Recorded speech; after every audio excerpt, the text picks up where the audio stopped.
What's up, party people? I'm Leigh Ann. I'm a physical therapist assistant in Austin, Texas, and welcome to The Whole Body. What I've learned in the past 3 years of my career is that musculoskeletal injuries and pain need more than just time and exercise to recover. There's way more to it than that. Some of the research we're going to look at includes the way inflammatory foods affect your post-operative recovery and how past traumas in our lives affect our nervous system directly, and even how we're going to talk through chronic pain. Of course, along the way, I'm going to be guiding you through exercises that pair up real nicely with those topics in order for you to continue your healing journey. I hope you're ready to dive in with me. Let's get moving.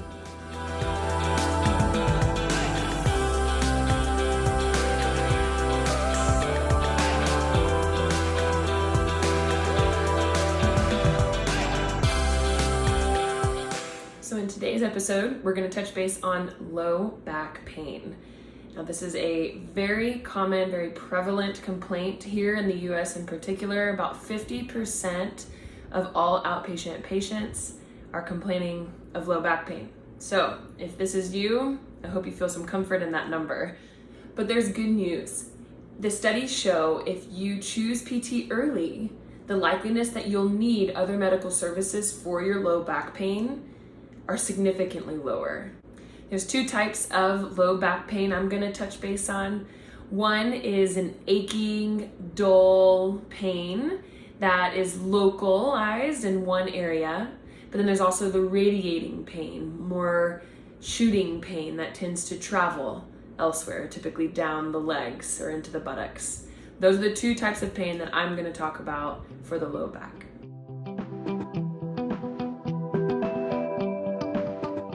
Our goals here are to create mobility where there's stiffness, to gain flexibility where we're a little tight, and also to gain some strength for practical functional movements. So first one is just sitting in a chair. What I like to do with my patients, I just have a pillow here. You can do a towel roll, a t-shirt, anything. And this is a little big, but you can put it right at for the women in here, the bra line, but right kind of at your mid-back. Now what we're gonna do, hands come behind your head here, okay, just like so.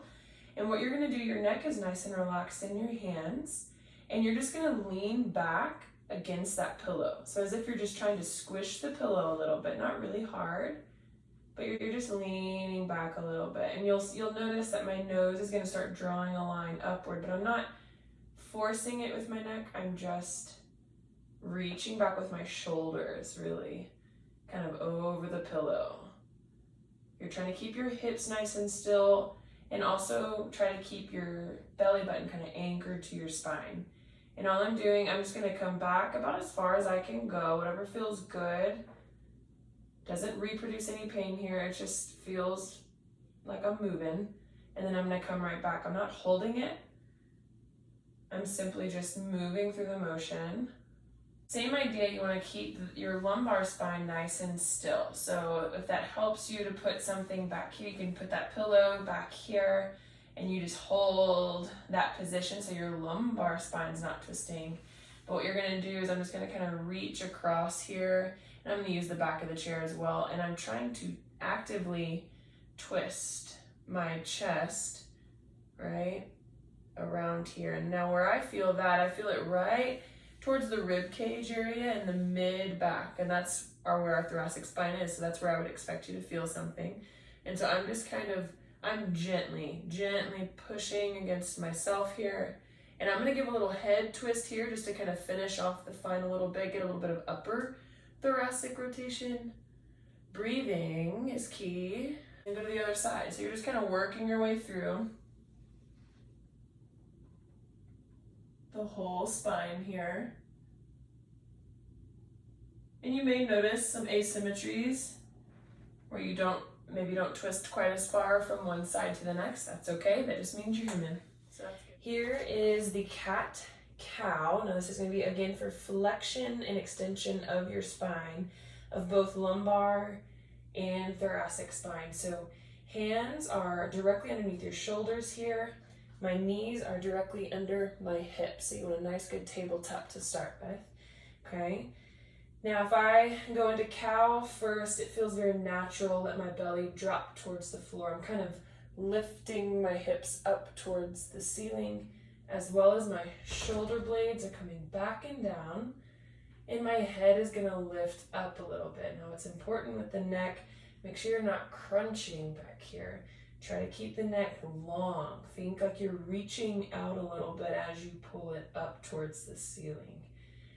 And breathe. That's the cow. Okay. And then again, still pushing away from the floor. You're going to kind of lift up and away from the floor, from your hands all the way through your belly button is going to go up towards the ceiling. So you're trying to make this big rainbow of a back here. Your head drops down. I even try to relax my neck, maybe get a little stretch there. Big piece here, just trying not to crunch the shoulders up near the ears. Try to keep those shoulders away as you push away from the floor. And breathe. Now, again, you have to listen to your body. I may be able to go a little further than you because I don't have low back pain. But if you do, this may be a little bit more uncomfortable. So you have to listen to your body and do what it tells you to do. Okay? If it's too far, then you just stop. You breathe right there. And then switch. And just make it nice and fluid. Try to breathe through it. The next one we're going to do is child's pose. This is a nice low back stretch. Again, do what you can. I like to start right here, and I also like to do a little bit of a cat here just to help with that stretch. Start with cat, then you're just going to sit back towards your heels. Okay, so it's going to look something like that to start with. And for some folks, that's plenty. Feel free to stay there. That's fine, as long as it's not increasing your pain. If it's, not excruciating, maybe uncomfortable. But see if you can breathe 5 to 10 times and relax into it and see if that changes anything. If you feel like that's just not enough, you can go forward and then just descend however you feel. Okay, whatever feels good. This is great for your thoracic spine as well as a stretch for your hips and your low back. And some people like to do a little bit of a side bend here, and it just gives a little bit more mobility within the spine and the rib cage. Anytime we're doing some stretching, so far this is the one stretch we have done. I recommend doing it for time, probably 30 seconds at the minimum if you can hold a position that long. Science says if we hold a stretch for about 2 minutes total, then our muscles will respond and actually lengthen. Okay, the next stretch we're going to do is the piriformis stretch. This is a deep gluteal muscle down in the depths of the hip. So the way we stretch that is by doing a figure 4.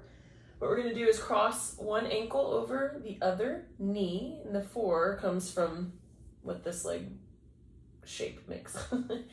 So this is the piriformis stretch. Some people get a stretch here.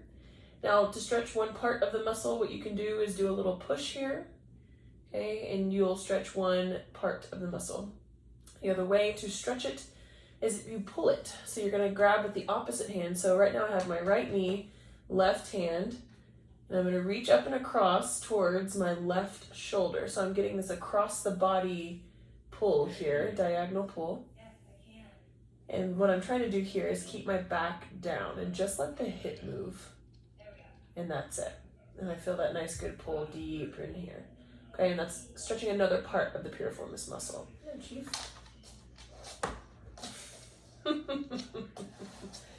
What are you doing? My assistant Chief.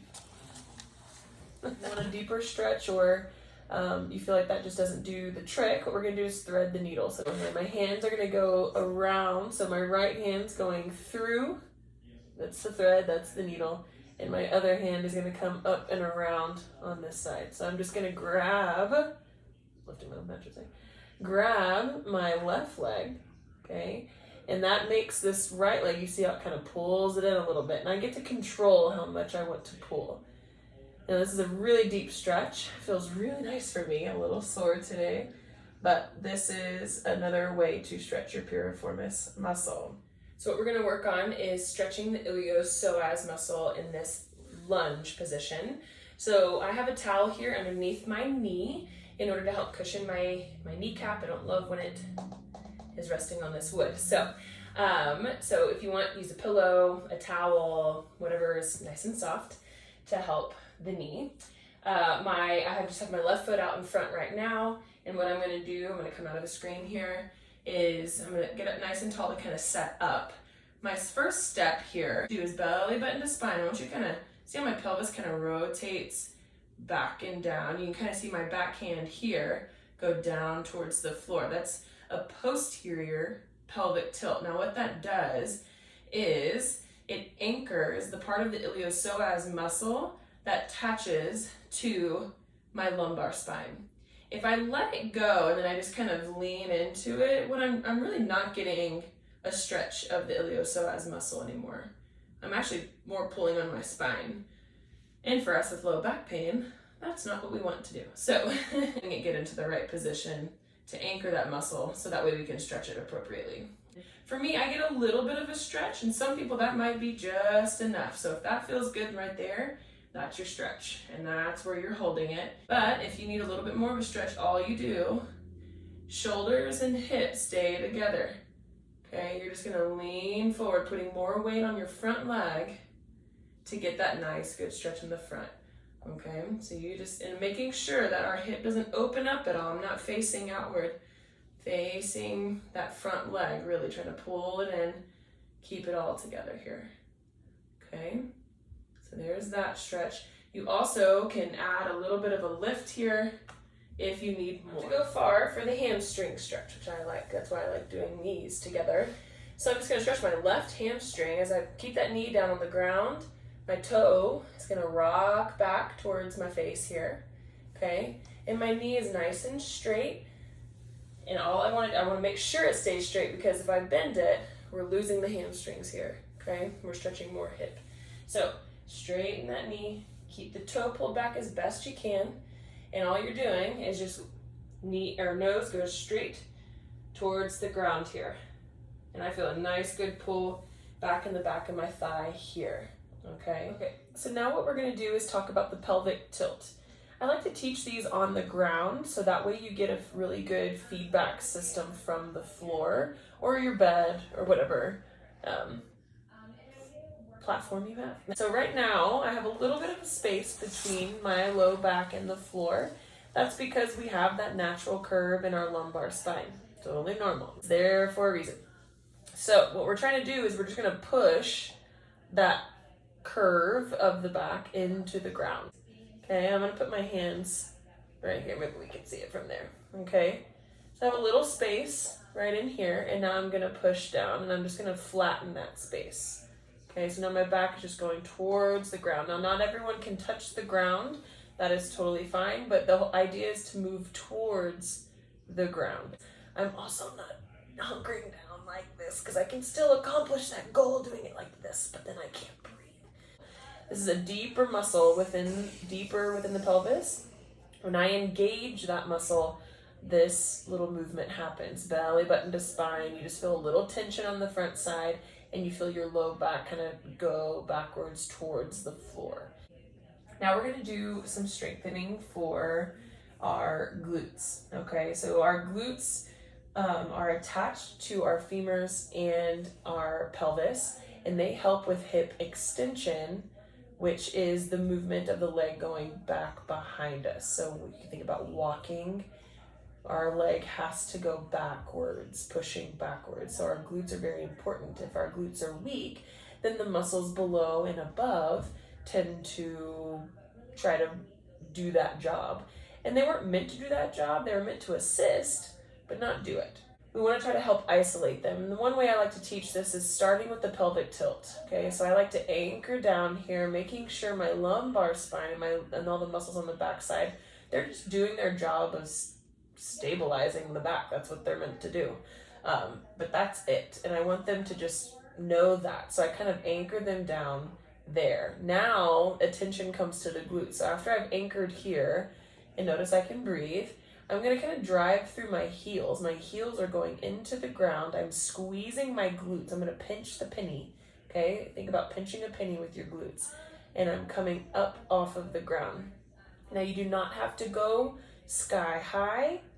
Okay, I'm just pushing, and all I feel are my glutes and a little bit of my hamstrings activating here. Okay, nothing in my low back. Now this is pretty high, as high as I can go, obviously. Anatomically, I can't go any further. So when I come down, what I'm going to do is I'm just going to roll down. My back rolls, okay, before my hips touch the ground, even right there. Still my back, and then my hips, okay? And then I fully relax, so that way I can make that whole series again. So there's two ways you can do this. You can do it for repetitions, okay, or you can do it for time. I like to do it for time for the most part, just because it's less counting on your part. You set a timer and it goes, so it's easy on the brain. But also, you just get to work for time. You get to control your pace, and so then you get to set how much your max is, and that's what I love about that. Now we're going to do some exercises for the radiating pain. Our goal here is to centralize your symptoms. What that means is to bring it from the bottom up. Wherever your symptoms go, what we want to see is them come back towards our center. 3 things to remember if you have radiating pain. Stop if your pain worsens. Monitor if your pain doesn't change, feels the same, and it definitely doesn't get any worse. Or keep going if your pain centralizes. If it comes back up the leg or back up towards the spine, keep going. For these radiating pain exercises, I'm gonna focus more on the McKenzie method. I'll have all of the links that I'm referring to in the notes, so feel free to read up on that. With the McKenzie method, the way he broke it down is that you have an extension bias and you have a flexion bias. Now, a flexion bias means that my back pain feels best when I'm sitting. As soon as I stand up, the pain goes down my leg and I'm out. I can't do it. That's a flexion bias. Now, the extension bias is that you prefer the standing position. As soon as you sit down, your symptoms start radiating down your legs. Now, with McKenzie, we don't expect you to do all of these progressions in one day, not even a week, okay? Sometimes the nerves can be pissed, and they take time. When I'm pissed, it takes time for me to chill out before I can go talk to anybody, before I go talk to my husband. So, listen to your body. If you want to stick to the one exercise, one progression a week, great. Take your time with it, okay? So listen to your body. This is where that's very important. Now, so I'm going to show you all of them, but do not feel like you have to do all of them. Generally, if you have an extension bias, this is the most comfortable position for you. So what we want to do is we want to try to bend you, right? We want to try to get your back used to bending, because that's functional, that's normal life. You can't be flat and straight the whole time. So what we're going to try to do is slowly and generally with some light repetitions to get your body used to flexion. And the way we're going to do that is, I don't have a stability ball here, but I'm going to show you some other ways to try to acclimate your body to the movement a little bit. And if you have a stability ball or a fitness ball, Swiss ball, whatever you want to call it, I'll try to walk you through some of those exercises without one. Okay, the first one we're going to do is knees to chest, but I'm going to start with one knee. So what I'm going to do is I'm going to try to use my abdominals a little bit here. I'm going to tuck that tailbone a little bit, belly button to spine, and I'm going to drag one heel in here. Okay, then from here I will grab. Okay, so you can try to lift it for yourself and then try to grab, so you're not doing this big crunch thing. Okay, so you want to give your body an opportunity to acclimate at each little position change. Okay, so the goal is to get you here or here, whatever feels good. Okay, we want to work you into it, but we're not going to just shove you into the position first. Does nobody any good, okay? When it hurts and the nerve doesn't like it. That's why it's yelling at you. So that's what that looks like. Now, if you feel like that one is no problem, okay, all of that feels really good, you get through a few repetitions, then we can try the double knees to chest. Now, okay, so double knees to chest will be the same thing. I like to teach my patients to go one at a time because that tends to be a lot. If they try to do both at the same time, you can do, whichever one comes first. So you can give a little squeeze here. And again, just you're doing that stop, monitor, go, or using that legend to determine what you need to do, okay? There's that. So if you have a ball, this is where the ball would come in handy. What you can do is you can put your feet up on the ball, and what happens, so pretend I have a big fitness ball underneath me. You just roll with the ball. So your legs are nice and relaxed on the ball, and you're just letting the ball help you move, okay? So you can tell that ball however far you want to come up. If that's too much, then just stop here. But you can kind of do a little movement with it, okay? If you have that ball. Please do not feel like you have to do this without the ball. I'm just trying to demonstrate, you have to use your imagination here. So after you feel like you're able to get into a seated position a little bit more comfortably, so this may be a few weeks down the road from when you started these exercises. Again, that is fine. It's your journey, not anyone else's, okay? So what we call this in the clinic is the W stretch. And again, generally I would have a fitness ball or a table, works really nice, a kitchen table, dining room table. What I'm doing is I'm just gonna slide my hands, I'm just reaching forward here, okay? That's kind of what it looks like there. And then what I also like to do, and you can just go straight forward, that's totally fine, but you also can go to this side at kind of a diagonal, okay? You can get a little bit of a stretch on each side. But I would recommend starting the straightforward one first, here, okay? Again, find your range, and also stop, monitor, and go. For my flexion biased folks, we're gonna work you into extension, but we're gonna do a pelvic tilt, and this one is specifically for your lumbar spine, and we're gonna go into anterior tilt to work on that extension of the spine a little bit more so, okay? So earlier we did a posterior tilt where I was putting my belly button towards my spine. This time we're gonna work both. We're gonna rock forward. See how I'm creating a little space there? You can see the light in between my back and the floor. There it is. Right? And then back down. So after we have progressed from the supine or the pelvic tilt on the floor, we're gonna do them from a seated position and then standing. So here's the one in seated. I like to get to the very edge of my chair here. I'm gonna put my hands on my hips for reference. So the same thing that we did on the floor, we're going to roll forward, right, where the belly comes a little bit more forward, and then we're gonna roll back. Again, finding your rhythm here, your limit is important. So the next one we're gonna do is a standing extension. So my hands are gonna be right here at the base of my lumbar spine. So my hands are gonna be right at the top there, kind of mimicking as if they were my sacrum. And what I'm gonna do is I'm just gonna reach back, pushing into my hands really. That's where all my weight's being distributed, and then coming back up. If your symptoms centralize, right, if they come back up towards your spine and they're not in your legs anymore, then let's keep going, right? Let's do a little repetition here, okay? All right, try to get to your end range there, get to your end range, whatever you feel like you're able to do, and then back up, and then try for that 10 count, okay? And then if it still feels good, nothing has returned, nothing's gone down your leg, hit 20, go to 20.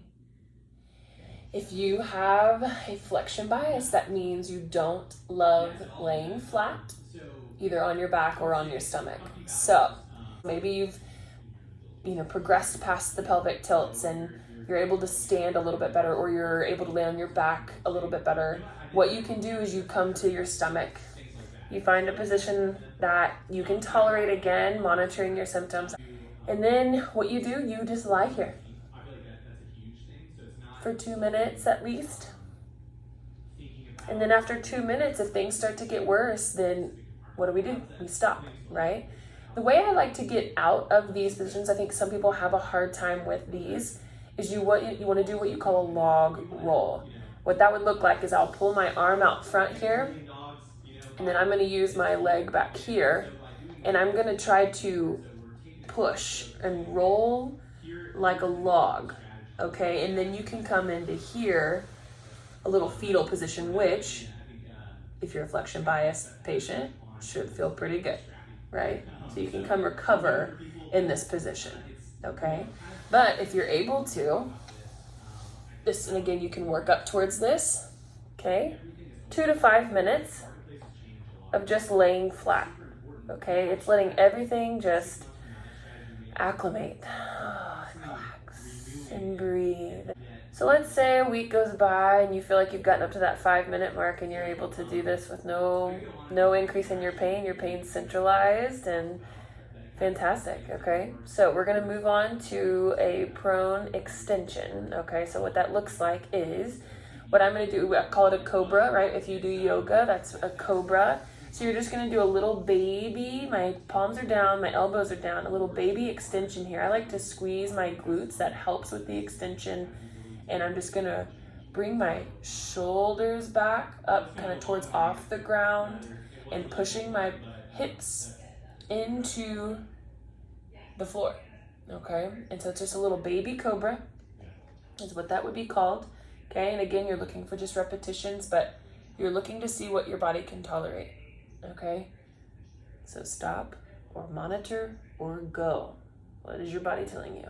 If you progress even further, right, the next progression would be a prone press up, which looks like upward facing dog if you do yoga. So that's coming up into the bigger extension here, okay? That is a pretty big extension, so that's something that's a goal to work towards if you would like, but you don't have to get to that either. That's just the way that McKenzie has built the program. Doesn't mean if you don't get to that, doesn't mean that you failed, okay? We hear that too, please. Because if you get to the next station, next progression, you've succeeded. Fantastic, right? Count it as a victory.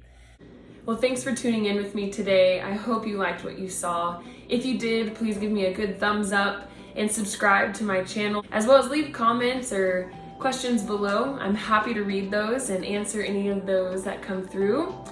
And I want to implore you, take time to tend to your mind, check in with your heart, and listen to your body.